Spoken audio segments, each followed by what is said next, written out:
Good morning students. आज BSc second year का जो हमारा फिजिकल केमिस्ट्री का लेसन चल रहा था फेज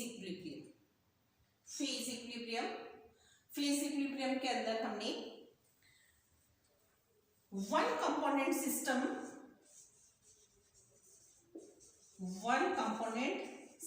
किया था। वन कंपोनेंट सिस्टम जिसके अंदर एक कंपोनेंट था। इसमें गिब्स फॉर्मूला जो कौन सा था, F equal to C minus P plus 2 के आधार पर हमने तीन सिस्टम किए थे। कौन कौन से? वाटर सिस्टम और उसके बाद हमने कार्बन डाइऑक्साइड सिस्टम और सल्फर सिस्टम, तीन सिस्टम किए थे हमने। ये जो तीनों सिस्टम हैं ये क्या थे? वन कंपोनेंट, यानी कंपोनेंट्स के अंदर केवल एक ही रहेगा। जैसे वाटर के लिए हमने इसका फेज डायग्राम बनाया था, वाटर और ये मिलता जुलता था। कैसे बनाया था? इसके अंदर हमने जिसके अंदर हमने तीनों फेजेस के बारे में, इसकी तीनों जो अवस्थाएं हैं, ठोस, द्रव और गैस, कैसे चेंज हो रही है, कैसे उसकी डिग्री ऑफ फ्रीडम आ रही है, ये हमने इसके बारे में। सल्फर के अंदर 4 फेजेस थी, तो 4 फेजेस के आधार पर हमने इसको स्टडी किया था। आज का हमारा जो टॉपिक है उसके अंदर हम केवल अभी आज थोड़ा सा इसका ज्ञान लेंगे। क्या है? Phase equilibrium in two component system. Two component आ गए, तब टू कंपोनेंट आ गए तो हमारा जो फॉर्मूला है वो क्या होगा? F equal to C minus P plus 2। One component के लिए आपने यहाँ पर C की जगह पर 1 लिख दिया था, तब उसके आधार पर आपने अलग अलग डिग्री ऑफ फ्रीडम निकाली थी। एरियाज के अंदर, ट्रिपल पॉइंट के अंदर वो आपने अलग अलग देखा था। अब यहाँ पर क्योंकि कंपोनेंट की वैल्यू कितनी है? 2 है, that means F equal to 2 minus P plus 2।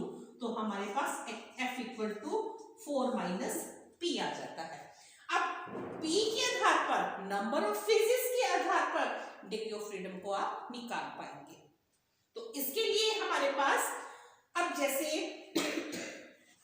F equal to 4 minus P है। अब 4 माइनस पी है, सपोज ये हमारे पास फेजेस की संख्या 1 है, फेजेस की संख्या 1 है, F इक्वल टू 4 माइनस 1 आ जाएगा। तो हमारे पास डिग्री ऑफ फ्रीडम क्या होगा? 3 होगा। अगर हम एक फेज की बात करें, कंपोनेंट तो 2 है, फेज 1 होगा, तब उस केस के अंदर हमारे पास डिग्री ऑफ फ्रीडम 3 है। डिग्री ऑफ फ्रीडम हमने आपको क्या कहा था कि क्या होता है डिग्री ऑफ फ्रीडम?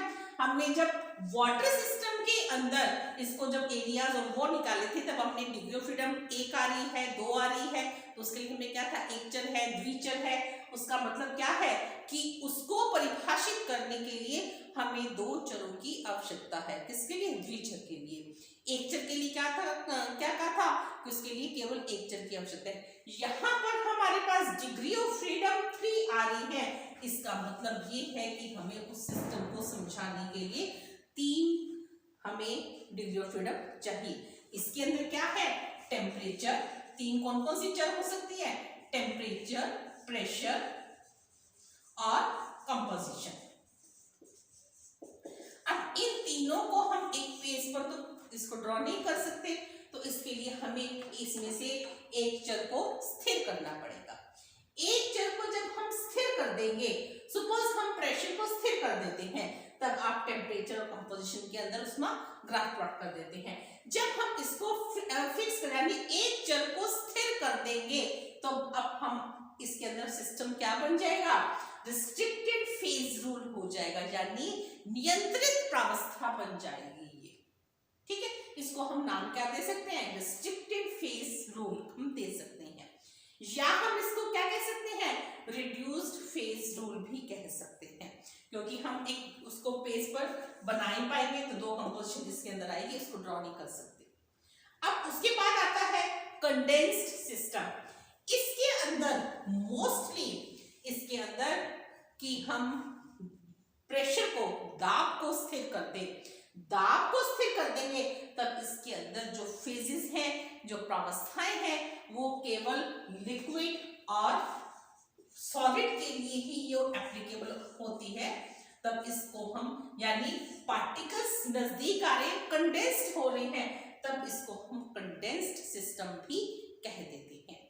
मैंने आपको क्या बोला, चर इसमें एक स्थिर कर दी, नियंत्रित कर दिया हमने उस चर को, तो इसलिए इसको हम क्या कहते हैं, रिस्ट्रिक्ट कर दिया, तो रिस्ट्रिक्टेड फेज रूल कहा जाता है, या इसको रिड्यूस्ड फेज रूल, हमने एक चीज को, एक चर को रिड्यूस कर दिया।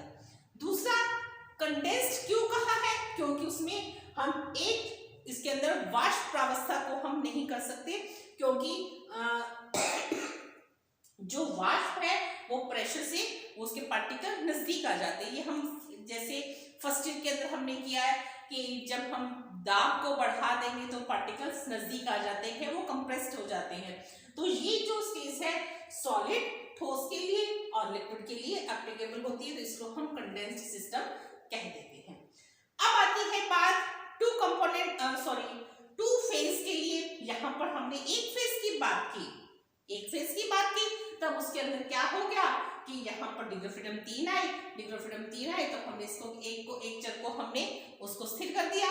अब तो उसको हमने क्या बोला, रिस्ट्रिक्टेड फेज रूल बोल दिया। कंडेंस्ड कब बोला, जब उसमें केवल सॉलिड और लिक्विड गैस है। अब टू फेजेस के अंदर यहाँ पर F की वैल्यू यानी P की वैल्यू 2 हो जाएगी। ये हम बात कर रहे हैं टू फेज के लिए। ये हमने किसके लिए बात की थी, ये वाली बात, फॉर्मूला आपका कौन सा है, F equal to 4 minus P, किसके लिए, टू कंपोनेंट सिस्टम के लिए। टू कंपोनेंट सिस्टम के लिए वन फेज के लिए F की वैल्यू 3, उसके अंदर हमने ये 2 किए, ठीक है। अब आता है टू फेज के लिए फॉर्मूला क्या हो जाएगा, फॉर्मूला तो आपका वही का वही रहेगा, 4 माइनस P, यहाँ पर P की वैल्यू क्या आ जाएगी, 2 आ जाएगी। F equal to 4 minus